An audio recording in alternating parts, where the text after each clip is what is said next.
మొక్కజొన్న జొన్న పంటలను మద్దతు ధర పథకంలో చేర్చాలని కేంద్ర మంత్రి శివరాజ్ సింగ్ చౌహాన్ ను మంత్రి తుమ్మల నాగేశ్వరరావు కోరారు. రంగారెడ్డి జిల్లా రాజేంద్ర నగర్లోని భారత వ్యవసాయ పరిశోధన సమాఖ్య కార్యాలయానికి వచ్చిన కేంద్ర మంత్రి శివరాజ్ సింగ్ మంత్రి తుమ్మల మర్యాదపూర్వకంగా కలిశారు. 2026-27 ఆర్థిక సంవత్సరానికి కేంద్రంలోని పలు పథకాల కింద ఉద్యానవన శాఖకు నిధులు కేటాయింపు పెంచాలని తుమ్మల కోరారు. ఈ రబీ సీజన్కు సంబంధించిన పొద్దుతిరుగుడు కొనుగోలు పరిమితిని 3,690 మెట్రిక్ టన్నుల నుంచి 15,262 మెట్రిక్ టన్నులకు పెంచాలన్నారు.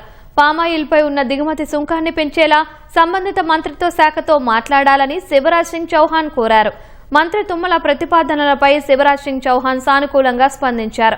త్వరలోనే సమగ్ర సమీక్ష నిర్వహించి అన్ని సమస్యలను పరిష్కరిస్తామని ఈ మేరకు మంత్రి తుమ్మలకు కేంద్ర మంత్రి శివరాజ్ సింగ్ చౌహాన్ హామీ ఇచ్చారు.